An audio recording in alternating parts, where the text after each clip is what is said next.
बिस्मिल्लाहिर्रहमानिर्रहीम। ये वाला सामान भी रखो। आज तुम्हारी शादी है तो कोई चीज़ आगे पीछे नहीं होनी चाहिए। मैं जो कमरे में बेजार सी बैठी थी, अपनी बहन की आवाज़ पर उकता कर उसे देखा, जो मुझसे ना सिर्फ बड़ी थी बल्कि शादीशुदा भी थी और अपने पूरे ससुराल समेत मेरी शादी की शिरकत में आई हुई थी। आज मेरी शादी थी। गो कि मेरा शौहर अच्छा और खुशशक्ल था, मगर मैं फिर भी खुश नहीं हो पा रही थी। ना ही मुझ में वो जोश था जो हर उस लड़की में होता है जिसकी शादी होने वाली हो, और उसकी वजह सिर्फ और सिर्फ ये थी कि मेरी शादी एक गांव में हो रही थी। मेरी हमेशा से ख्वाहिश थी कि जिस तरह हम शहर में रहते हैं वैसे ही मेरी शादी भी शहर में ही हो, जहां हर किस्म की सहूलियात मौजूद हों। लेकिन अभी मेरी पढ़ाई पूरी ही हुई थी कि मामा बाबा के दूर परे के रिश्तेदारों में से कोई मेरा रिश्ता लेकर आ गया।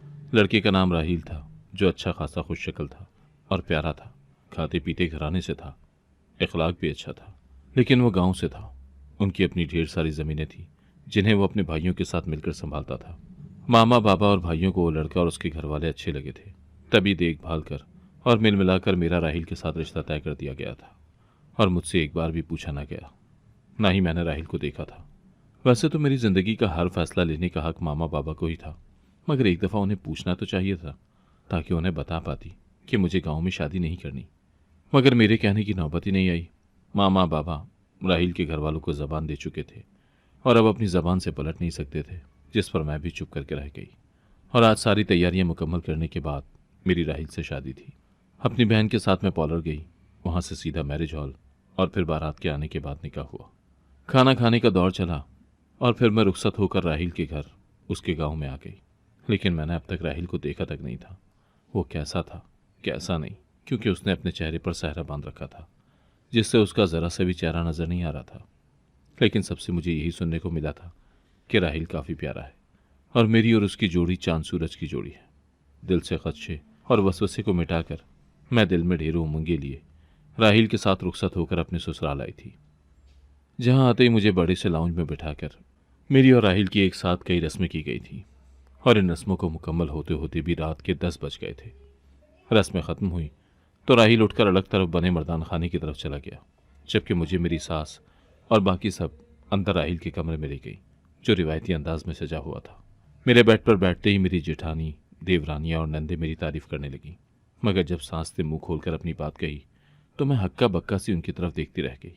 क्या आया जो मैंने सुना है वो सही भी है या महज मेरी समातों का धोखा है? क्या? मुझे लगा मेरे कानों ने कुछ गलत सुना है, और मुझे ऐसा लगता भी क्यों ना, क्योंकि मेरी सास ने बात ही कुछ ऐसी की थी। मैं हैरानी से पूरी आंखें खोली अपनी सास को देख रही थी, जो बिना मेरी तरफ ध्यान दिए अपनी बात कह रही थी। आसपास मेरी देवरानियां, एक जेठानी और 2 शादीशुदा नंदे भी खड़ी थीं, जो इत्मीनान से खड़ी मेरी शौक से तासुरात को देख रही थी। जो बोला है वो सुन लिया ना? तुम्हें अपने शौहर का चेहरा नहीं देखना, और तब तक तो बिल्कुल भी नहीं जब तक तुम एक बच्चे को जन्म नहीं दे देती। उसके बाद बेशक जितना मर्जी उसका चेहरा देखना, मगर इससे पहले हरगिज नहीं, क्योंकि अगर तुमने अपने शौहर का चेहरा देख लिया, वो भी एक बच्चे को जन्म देने से पहले, तो तुम्हारा बच्चा माजूर पैदा होगा। ये सब सुनकर जितना मैं हैरान थी, उससे ज़्यादा मुझे इस बात की टेंशन थी कि ऐसा कैसे मुमकिन था कि मैं अपने शौहर के साथ रहती और उसे देखती ना। जानबूझकर ना भी देखती तो अनजाने में भी मेरी उस पर नज़र पड़ सकती थी। मेरी उलझन मेरे चेहरे से साफ आया थी। फिक्र मत करो, हम देवर जी को भी समझा देंगे, मेरी जेठानी ने कहा। शायद वो भाप गई थी कि मैं क्या सोच रही थी, तभी उसके यूं कहने पर मेरे तने हुए आसाब ढीले पड़े। मेरी सास और बाकी सबके जाने के बाद मैं यही सब सोचती हुई बैठ के क्राउन से टेक लगा गई, मगर जेठानी को वापस आते देखकर मैं सीधी हो बैठी। तुम्हें परेशान होने की ज़रूरत नहीं है, जो होगा जैसे होगा अच्छा ही होगा। मैं भी जब ब्याह कर इस घर में आई थी तो मेरे साथ भी ऐसा ही हुआ था, और मैं भी तुम्हारी तरह बहुत घबराई थी। लेकिन खुदा का शुक्र है कि जल्द ही मुन्ना पैदा हो गया, जिसके बाद मुझ पर ऐसी कोई पाबंदी न लगी। मेरी जेठानी ने अपने बड़े बेटे का जिक्र करते हुए कहा, मुझे इस बात की फिक्र नहीं है कि शौहर को अवॉइड कैसे करूंगी। फिक्र तो इस बात की है कि अगर मैं बहुत देर से, यानी 1-2 साल गुजर जाने के बाद भी हामला ना हुई तो फिर। मैंने सवाल किया तो मेरी जेठानी ने गौर से मुझे देखा, फिर ये कहकर कमरे से निकल गई कि जो होगा अच्छा ही होगा, तुम भी अच्छे की उम्मीद रखो। मैं चुप करके आंखें मूंद कर एक बार फिर से बेड क्राउन से टेक लगाकर बैठ गई। मेरी शादी उस गांव में हुई थी जिसके रस्म और रिवाज ही मुझे कुछ अजीब से लगे थे, जो मेरी समझ से बाहर थे। यहाँ के रस्म और रिवाज बाकी जगहों से अलग थे, जिनको सुनकर ही मेरा सर चकरा के रह गया था। और मेरी सास ने बताया था कि ये भी गांव का रिवाज था कि जब तक बच्चा पैदा ना हो जाए बीवी अपने शौहर को नहीं देख सकती, और मुझे भी ऐसा ही करने का हुक्म दिया था। लेकिन मैं उनकी कोई बात नहीं मानने वाली थी। मैं एक पढ़ी लिखी लड़की थी जो इन दकियानूसी बातों पर बिल्कुल भी यकीन नहीं रखती थी। ऐसी बातें मैंने शहर में कभी नहीं सुनी थी जो अभी मुझे सुनने का मौका मिल रहा था। लेकिन मैं इन रस्मों को बिल्कुल नहीं मानती थी, ना ही इन पर अमल करने वाली थी। अभी मैं इन्हीं सोचों में गुम थी जब कमरे का दरवाज़ा खुला। घूंघट की आड़ से मैंने देखा तो आने वाला मेरे शौहर था, जिस पर मैंने दम साध लिया। गो कि सबसे मैंने राहिल की बेहद तारीफें सुनी थी, मगर अब मैं नर्वस हो रही थी। वो मेरे करीब आकर बैठा तो वही बातें दोहरा रहा था जो मेरी सास ने की थी। लेकिन मैंने जल्दी ही अपनी सास और शौहर की बातों को भुलाकर अपने शौहर राहिल का चेहरा देख लिया था, जिसमें मैंने उसे वैसा ही पाया था जैसा सबसे सुना था। और अब रोज़ ऐसे ही होने लगा था। शादी के अगले दिन मेरी सास और बाकी सब ने पूछा तो मैंने कह दिया कि मैंने रस्म के मुताबिक अपने शौहर का चेहरा नहीं देखा, जिस पर सब खुश हो गए थे और मुझे इसी बात पर कायम रहने का हुक्म दिया था। मैंने भी हामी भर ली थी, लेकिन किसी पर भी जाहिर न होने दिया था कि मैं रात को छुपकर शौहर की शक्ल देखती हूँ। कभी कभी मुझे घबराहट और खौफ भी महसूस होता था कि कहीं मेरी औलाद माजूर ही ना हो, मगर मैं ये सोचकर मुतमईन हो जाती कि अल्लाह जो करेगा बेहतर करेगा। इंसानों को क्या खबर कि आगे क्या होने वाला है। झंझटों और धकियानूसी बातों से बेनियाज और परे गुजरी थी, क्योंकि मैं एक पढ़ी लिखी फैमिली से ताल्लुक़ रखती थी। हम 4 बहन भाई थे, 2 बहनें और 2 भाई। हम चारों ही अच्छे खासे पढ़े लिखे थे। जब तक मैं तालीम से फारिग हुई तो तीनों बहन और भाइयों की शादियां हो चुकी थी और वो अपनी शादीशुदा ज़िंदगी में बेहद खुशहाल थे। मेरे मामा बाबा भी पढ़े लिखे थे, तभी ज़िंदगी बड़े शाहाना अंदाज में गुजर रही थी। बाबा का अपना गारमेंट्स का बिजनेस था, जिसे बाबा और दोनों भाई मिलकर ही संभालते थे। भाभी भी अच्छी थी, जो मुझसे बहनों की तरह पेश आती थी, और हमने कभी भी उनको किसी तरह की दकियानूसी रस्म का हिस्सा नहीं बनाया था, ना ही कभी खुद ऐसी रस्मों का हिस्सा बने थे। मैं तालीम मुकम्मल करने के बाद काम करना चाहती थी।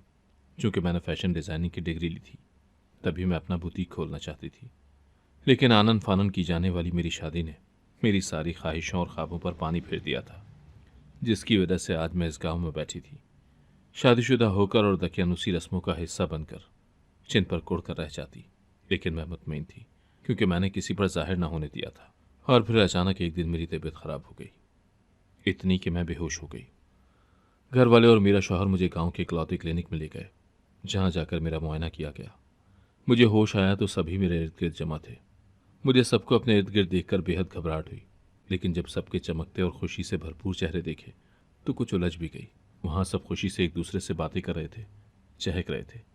वहां सब मौजूद थे सिवाय मेरे शौहर के, और उसकी वजह मुझे पहले से मालूम थी कि जब तक मैं बच्चे को जन्म ना देती तब तक वो मेरे सामने अपना चेहरा लेकर ना आते, ताकि मैं देख ना लूं। हालांकि वो सब अनजान थे कि मैंने राहिल को शादी की रात से ही देख रखा था।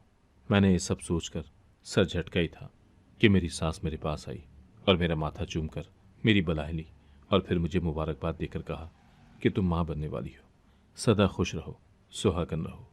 सास की बात सुनकर पहले मैं उलझी, मगर जब बात जहन में समाई तो खुशी से मेरा बुरा हाल हो गया। मैं दिल ही दिल में खुदा का शुक्र अदा करने लगी कि अब जल्द ही मैं इस बच्चे को जन्म दे दूंगी, जिसके बाद मेरे शौहर को मुझसे छुपना नहीं पड़ेगा। ये खुशी मैं अपने शौहर के साथ बांटना चाहती थी, मगर वो यहाँ नहीं था, क्योंकि हमारे दरमियान दकियानूसी रस्में हायल थी। क्लिनिक से वो लोग मुझे घर ले गए और फिर इस खुशी में मिठाइयाँ बांटी गईं। रात को जब मैं आंखें मूंदे लेटी थी तब मेरा शौहर मेरे पास आया। मुझे सोया समझकर मुझे मुबारकबाद दी और फिर सो गया था। मैं इतने में ही खुश थी। अब मेरा बहुत ख्याल रखा जा रहा था। मेरा शौहर बाकायदगी से सारी नमाजें पढ़ता था, मगर ईशा की नमाज वो घर में ही अदा करता था। मैं हामला हो चुकी थी और अब चुप कर शौहर को रात को देखती थी, जो मुसल्ले पर बैठकर रो रो कर अल्लाह से माफ़ी मांगता और कहता कि मैंने ये औलाद की लालच में किया। मुझे कुछ समझ में नहीं आता कि राहिल ऐसा क्यों कहता है, और ये सिर्फ एक दिन की बात नहीं थी, बल्कि वो रोज़ यही करता था। वो क्यों ऐसा कहता था, इस बात की मुझे समझ नहीं आई थी, क्योंकि ऐसा तब से शुरू हुआ था जब से मैं हामला हुई थी। इससे पहले ऐसा कुछ भी नहीं था। ना ही वो यूं रो रो कर मुसल्ले पर बैठकर अल्लाह से माफ़ी मांगता था, बल्कि ये सब मेरे हामला होने के बाद से शुरू हुआ था। मुझे अब डर लगने लगा था कि कहीं मेरे शौहर को पता तो नहीं लग गया कि मैंने उसे देख रखा है, और अब से नहीं बल्कि शादी की रात से। कहीं मेरा बच्चा मेरी सास के बकौल माजूर पैदा ना हो। मैं अब बेतहाशा घबराने लगी थी। मुझे ये हमेशा से दकियानूसी बातें लगती थी, जिन पर मैं यकीन नहीं रखती थी, लेकिन अब मुझे खौफ महसूस होने लगा था कि कहीं मेरा बच्चा माजूर ना हो। इसी वजह से मैं डरी डरी से रहने लगी थी। मुझ में इतनी हिम्मत भी नहीं थी कि मैं अपने शौहर से कुछ पूछ सकती, क्योंकि मुझे डर था कि आगे से उसने भी मुझसे सवाल कर लिया कि तुमने मना करने के बावजूद भी मुझे क्यों देखा, तो मैं आगे से क्या जवाब दूंगी। बस यही सब सोचकर मैं चुप थी। वक्त गुजरने के साथ साथ मेरे जहन में अजीब अजीब सी सोचें आने लगी थी, जिनको मैं चाहकर भी झटक नहीं पाती थी। वक्त आहिस्ता आहिस्ता गुजरने लगा था, लेकिन मेरे शौहर का ये मामूल ख़त्म न हुआ। मेरी परेशानी का आलम जूं का तूं था, और मैं पहले से भी ज़्यादा चुप हो गई थी।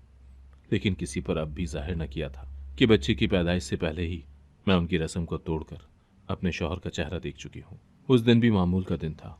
मैं आज जल्दी सो गई थी, क्योंकि मैं आज काफ़ी थक गई थी। मेरे आखिरी अयाम चल रहे थे और डिलीवरी भी होने वाली थी। इसीलिए आजकल मैं जिस्मानी थकन का जल्दी शिकार हो जाया करती थी। अभी मुझे सोए हुए कुछ ही देर गुजरी थी जब अचानक मेरी आवाज़ किसी के रोने की आवाज़ से खुली। मैंने दाएं तरफ गर्दन मोड़कर देखा तो निगाह राहील के वजूद से जा टकराई, जो मुसल्ले पर बैठा रो रो कर अल्लाह से माफ़ी मांग रहा था, और हमेशा की तरह आज भी यही कह रहा था कि मैंने औलाद के लिए ये किया। उसे नहीं पता था कि मैं जाग गई हूँ। आज मेरे सब्र का पैमाना लबरेज हो चुका था, और आज मैं यूं नहीं सोने वाली थी। तभी मैं एक झटके से उठकर बैठ गई और चटक कर कहा कि ऐसा क्या कर दिया है आपने जो यूं रो रो कर अल्लाह से माफ़ी मांग रहे हैं। मेरे गुस्से भरे अंदाज पर राहिल ने मेरी तरफ देखा, लेकिन मैं निगाहों का जाविया मोड़ चुकी थी ताकि उसे यही लगे कि मैंने उसे देखा नहीं है। कुछ नहीं, मैं बस यूं ही अल्लाह से अपने लिए बख्शिश मांग रहा था। तुम सो जाओ, राहिल नॉर्मल अंदाज से कहकर अपनी साइड पर लेटा और करवट बदल कर सो गया। मगर मैंने कल भी आपके रोने की आवाज़ सुनी थी। ऐसा क्या किया है आपने जो अल्लाह से रोज़ माफ़ी मांगते हैं? मैं तजस्सुस के बाइस चुप नहीं रह पाई थी। कहा ना कुछ नहीं, फिर बहस किस बात की है? चुपचाप सो जाओ। राहिल ने अब की बार मुझे डपटा। नींद खराब करके अब सो जाओ। मैं गुस्से से बड़बड़ाकर खिड़की के करीब खड़ी होकर काफ़ी देर तक ताज़ा हवा खाती इस सब के बारे में सोचने लगी। जब कोई जवाब न मिला तो थक हार कर जाकर अपनी जगह पर लेटी और जल्द ही नींद की वादियों में उतर गई। उस रात के बाद मैंने राहिल से कुछ पूछना छोड़ दिया था। वो भी एक आम सा दिन था। मेरा 9वां महीना शुरू हुए 20 दिन हो चुके थे जब मेरी तबीयत खराब होना शुरू हुई। सब लोग मुझे लेकर गांव के ही क्लिनिक की जानिब रवाना हुए थे। मेरे डिलीवरी का वक्त आ गया था। मुझे जल्द ही डिलीवरी के लिए ले जाया गया, और फिर जब डिलीवरी हुई तो नर्स बच्चे को लेकर एक तरफ चली गई। मुझे रूम में शिफ्ट कर दिया गया, और मेरी तबीयत पहले से बेहतर थी। सभी लोग मुझसे मिलने के लिए आ जा रहे थे, लेकिन इन सब के चेहरों के तासुरात कुछ अजीब से थे, जैसे वो खुश न हो, और यही बात मुझे परेशान कर रही थी। मगर नर्स ने अभी तक मुझे बच्चा नहीं दिखाया था। सब लोग बच्चे से मिल चुके थे, लेकिन कोई भी मुझे नहीं बता रहा था कि वो कैसा है। सबके बाहर निकल जाने के बाद नर्स बच्चे को कमरे में मेरे पास लाई, और जब मैंने अपने बच्चे की शक्ल देखी तो पैरों तले से ज़मीन निकल गई, और समझ गई कि शौहर किस चीज़ की तौबा करता था, क्योंकि औलाद के लिए उसने किसी मजलूम पर जुल्म किया होगा, तभी तो उसकी औलाद ऐसी पैदा हुई थी।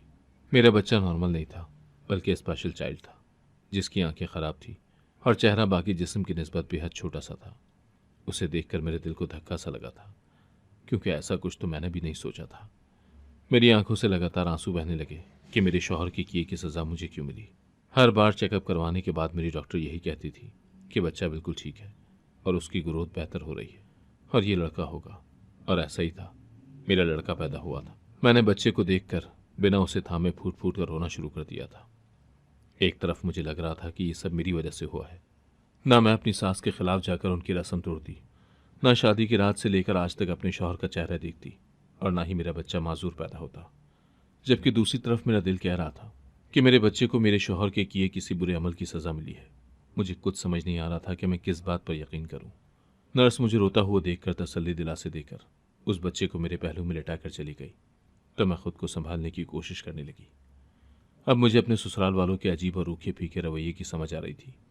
यकीनन वो इसी वजह से मुझसे कटे कटे और खफा होंगे, मगर इस सब में मेरा भी कोई कसूर नहीं था, न ही जानबूझकर मैंने कुछ किया था। मेरे शौहर राहिल एक बार भी मेरे सामने नहीं आए थे, ना ही बच्चे से मिले थे। यह शायद उसे पता चल चुका था कि हमारे घर अब नॉर्मल बच्चा पैदा हुआ है, तभी वो एक बार भी अपने बच्चे को देखने नहीं आया था। अगले दिन बच्चे समेत मुझे घर ले जाया गया, लेकिन सबका रवैया मेरे साथ रूखा फीका ही था। जबकि सास और जेठानी ने दबे लफ्जों में मुझे ताना भी मार दिया था कि ये सब ज़रूर इस वजह से हुआ है कि इसने चुपके से अपने शौहर को देख लिया होगा, जबकि इसे मना भी किया गया था कि अपने शौहर को ना देखे तब तक जब तक बच्चे को जन्म न दे दो। अब तो मुझे भी यही लगने लगा था, जिस पर मैं अब खुद को कोसने लगी थी। मैं चुपचाप उनकी बातें सुनती रही, कि बोलने के लिए मेरे पास कुछ बचा ही नहीं था। घर आने के बाद मैं अपने बच्ची की देखभाल में मसरूफ हो गई थी। जैसा भी था मगर मेरा ही था और मुझे उसकी बहुत परवाह थी। राहील एक हफ्ते तक घर नहीं आया था, जिस पर मुझे यही लगा था कि उसे भी शायद मैं ही कसूरवार लग रही थी। मेरे घर वाले आकर जा चुके थे। जाने से पहले मुझे ढेरों तसल्लियां और दिलासे देकर गए थे कि उन्होंने मुझे अकेला नहीं छोड़ा, बल्कि वो हर वक्त मेरे साथ खड़े होंगे। मुझे जब भी उनकी ज़रूरत पड़े मैं बस उनको एक कॉल करूं, वो आ जाएंगे। मेरे बच्चे की पैदाइश को 2 हफ्ते गुजर चुके थे, जिसे राहिल ने आकर देखने की कोशिश भी न की थी। ये दूसरे हफ्ते के आखिरी दिन की शाम थी जब राहिल अचानक चला आया और कमरे में आकर बेटे से लिपट कर फूट फूट कर रो दिया। मैंने दरवाज़ा बंद कर दिया और उसे चुप करवाने की कोशिश न की ताकि उसके दिल का गुबार निकल सके। काफ़ी देर रोने के बाद वो खुद ही चुप हो गया था और काफ़ी देर सर झुकाए बैठे रहने के बाद उसने मेरे आगे हाथ जोड़ दिए। ये मेरे लिए हैरानी का बायस था, मगर वो बोला, मुझे माफ़ कर दो। मेरे गुनाहों की सज़ा हमारे बेटे को मिली, मगर मैं ऐसा नहीं चाहता था। मैंने अल्लाह से माफ़ी भी मांगी थी, मगर शायद अल्लाह ने मुझे माफ़ नहीं किया। तभी मेरे यहाँ ऐसी औलाद पैदा हो गई। कैसा गुनाह? मैंने अचंभे से इस्तफसार किया। उसे चुप देखकर मैं कमरे से बाहर निकलने लगी जब उसकी आवाज़ ने मेरे कदमों को जकड़ लिया। मैं एकदम उसकी तरफ पलटी, जो सर झुकाए धीमे लहजे में कुछ बोल रहा था या फिर अपने किसी गुनाह का एतराफ़ कर रहा था। शादी की रात अम्मा ने मुझे समझा कर भेजा था कि मैं तुम्हें अपना चेहरा किसी हाल में ना देखने दूं, नहीं तो बच्चा माजूर पैदा होगा। इससे पहले भी मैंने भाभी भाई के वक्त ये सब सुन रखा था, मगर मैं इस सब को नहीं मानता था और इस सब को दकियानूसी बातें समझता था। मैं रात को कमरे में यही सोच कर आया था कि कोई रिस्क नहीं लूंगा, बल्कि जो अम्मा ने कहा है वही करूंगा। लेकिन रात को मैं जान गया था कि मेरी बीवी यानी तुमने मेरा चेहरा देख लिया है। मैं पढ़ा लिखा शख्स हूं और तुम्हारी तरह खुद भी इन दकियानूसी बातों पर यकीन नहीं रखता था। इसीलिए मैंने खुद को यही कहकर तसल्ली दी थी कि ऐसा कुछ नहीं होता, ये बस हमारा वहम है और कुछ नहीं। यही सब सोचकर मैं मुतमईन था। तुम रोज रात को मुझे देखती हो, ये बात मैं अच्छे से जानता था और मैंने किसी को भी इस बारे में ना बताया, ना ही मैंने किसी पर यह सब जाहिर होने दिया था। सब कुछ ठीक चल रहा था। तुम मुझे बेहद पसंद थी और मैं तुम्हारे साथ मुतमईन और पुरसुकून से जिंदगी गुजारना चाहता था। लेकिन जो जो वक्त गुजरता गया मेरी बेचैनी में इजाफा होता गया। मैंने खुद को बेशक तसल्ली दे दी थी, लेकिन मेरे लाशऊर में कहीं ना कहीं ये बात छुपी हुई थी कि कहीं तुम्हारा मेरा चेहरा देख लेने से हमारा बच्चा माजूर ना हो जाए। मैं अभी इसी कश्मकश में था जब मुझे एक नजूमी मिला। मैं इन बातों पर यकीन नहीं रखता था, लेकिन मैंने अपने दोस्त के कहने पर अपना हाथ चेक करवाया तो उसने कहा कि मेरी ज़िंदगी में आजमाइश आने वाली है, वो भी औलाद की सूरत, और हो सकता है कि मेरा बच्चा माजूर पैदा हो। मैं बेहद डर गया था और मुझे वो रस्म सच लगने लगी थी कि बच्चे का जन्म होने से पहले शौहर का चेहरा देख लेने से औलाद माजूर पैदा होती है। मैंने उस नजूमी की बात पर यकीन कर लिया और फिर मैंने उसी नजूमी से इस मसले का हल पूछा, जिस पर उस नजूमी ने एक तरीका बताया जिससे मेरी औलाद माजूर होने से बच सके। मैं अक्लो शऊर रखता था और अच्छी तरह जानता था कि ये सब कुछ खुदा के हाथ में होता है। एक इंसान इस सब मामले में बेबस होता है, लेकिन उस वक्त मेरी अकल पर पर्दा पड़ गया था और मैं चाहता था कि वक्त से पहले ही मेरा मसला हल हो जाए। उस नजूमी ने मुझे बताया कि मैं कोई लावारिस बच्चा जो कि माजूर हो या एबनॉर्मल हो, जिसके आगे पीछे कोई ना हो, वो लाकर उसके हवाले कर दूं। मैं बेहद ताज्जुबज़दा हुआ और उससे पूछा कि वो उस बच्चे का क्या करेगा, जिस पर उसने बताया कि वो उस बच्चे को अपने पास रखेगा, उसकी परवरिश करेगा और उस बच्चे के वसीले से ही खुदा मेरे बच्चे को माजूर होने से बचा लेगा। मुझे कुछ समझ तो नहीं आई, मगर मान गया कि उस वक्त मुझे अपना बच्चा, जो अभी इस दुनिया में भी नहीं आया था, सही सलामत चाहिए था। मैंने उसकी बात मानकर चंद दिनों के अंदर अंदर एक यतीम लावारिस बच्चा लाकर उसके हवाले कर दिया, जिसके आगे पीछे कोई नहीं था। वो बच्चा लेकर चला गया अपने ठिकाने पर जहां वो रहता था। कुछ दिनों बाद मैं उस नजूमी से मिलने उसके ठिकाने पर पहुंचा ताकि उससे पूछ सकूं कि मामला कहां तक पहुंचा है।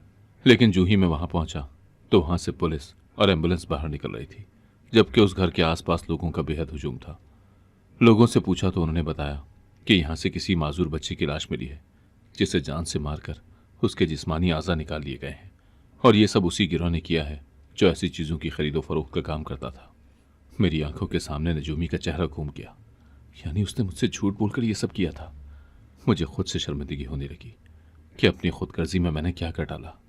मैं सीधा पुलिस के पास जा पहुंचा और उन्हें बताया कि उस घर में जो रहता था उसको मैंने देखा हुआ है। यूं उस नजूमी का स्केच बनवा दिया ताकि पुलिस उसे तलाश कर सके, और तभी तुम हमला हो गई। मैं खुश था मगर दुखी भी कि कहीं वो सब जो मैंने गलती से किया मेरी औलाद के सामने ना आ जाए। वो कुछ जो मैंने किया अपनी औलाद के लिए किया था। इसके अलावा मेरी कोई गर्ज न थी। मैं अपने अमल पर शर्मिंदा था, तभी रो रो कर खुदा से माफ़ी मांगता था। लेकिन खुदा को शायद मेरी माफ़ी कबूल नहीं थी, तभी मुझे अब नॉर्मल औलाद देकर आजमाइश में डाला। सब तुम्हें कसूरवार समझते हैं कि ये सब इसलिए हुआ कि तुमने बच्चे की पैदाइश से पहले मेरा चेहरा देख रखा है, जबकि मुझे लगता है कि ये सब मेरे किए की सज़ा है। ये रस्में सब वहमी बातें होती हैं जो इंसानों ने खुद ही राइज कर ली हैं। इनका हकीकत से कोई लेना देना नहीं, बल्कि होना वही है जो किस्मत में लिखा हो, और किस्मत का लिखा सिर्फ अल्लाह जानता है और कोई नहीं। सारी हकीकत जानकर मैं दंग रह गई, मगर जो हो चुका था उसे बदला नहीं जा सकता था। तभी मैंने अपने शौहर को सब भुलाकर जिंदगी में आगे बढ़ने का कहा। 1 हफ्ता गुजर चुका था जब अचानक हमारा बच्चा बीमार पड़ गया। उसे खून की कमी हो गई थी। हम उसे क्लिनिक ले गए ताकि अपना खून दे सके, मगर जो हकीकत सामने आई उसने हमारी हस्ती हिला दी। खून का टेस्ट करते वक्त बच्चे का डीएनए हमारे डीएनए के साथ मैच नहीं हुआ था, जिसका मतलब ये था कि ये बच्चा हमारा नहीं है। मेरे ससुराल वालों ने क्लिनिक में बवाल मचा दिया कि उनके साथ धोखा हुआ है। क्लिनिक के ऑनर ने बौखलाकर उस दिन पैदा होने वाले सभी बच्चों की लिस्टें मंगवा ली, और फिर बारी बारी सब वालिदैन को उनके बच्चों समेत क्लिनिक में बुलवाया गया जो उस दिन अस्पताल में पैदा हुए थे। कुल 8 बच्चे थे। 8 बच्चों का डीएनए हमारे डीएनए से मैच करके देखा गया तो एक बच्चा जो बेहद खूबसूरत और मुकम्मल तौर पर सेहतमंद था, उसका डीएनए हमारे साथ मैच हो गया। और फिर हमारे पास जो अब नॉर्मल बच्चा था, उसका डीएनए बाकी पेरेंट्स के साथ मैच करके देखा गया तो उसी पेरेंट्स से मैच हुआ जिनके पास हमारा बच्चा था। यानी नर्स की लापरवाही से बच्चा तब्दील हो गया था। उस एबनॉर्मल बच्चे के वालिदैन ने क्लिनिक वालों को झूठा कहकर हमारे बच्चे को ले जाना चाहा, मगर हम उन्हें शहर उनकी मर्जी के अस्पताल ले गए, जहां डीएनए टेस्ट के जरिए ये बात साबित हो गई कि उनके पास हमारा ही बच्चा था। जिसके बाद उन्होंने रोते हुए हमारा बच्चा हमें दे दिया और अपना एबनॉर्मल बच्चा ले गए। हम खुशी खुशी घर आए। मेरी इज्जत ससुराल में बढ़ गई, और साथ में ये भी समझ में आ गई कि रस्में झूठी होती हैं और जो होता है खुदा की मर्जी से होता है। और ये भी कि खुदा को राहिल की तौबा पसंद आ गई थी जो उसने हमें इतनी बड़ी आजमाइश से निकाल दिया। आज मैं अपने 3 बच्चों और राहिल के साथ खुशगवार जिंदगी गुजार रही हूँ, जिसमें किसी किस्म की दकियानूसी रस्मों का कोई अमल दखल नहीं है। अगर आपको आज की कहानी पसंद आई है तो वीडियो को जरूर लाइक कीजिएगा और अपने दोस्तों के साथ भी शेयर कीजिएगा। और हाँ, अगर आपने अभी तक हमारा चैनल सब्सक्राइब नहीं किया तो जरूर सब्सक्राइब करें। मिलते हैं कल एक नई और दिलचस्प कहानी के साथ। अल्लाह हाफिज।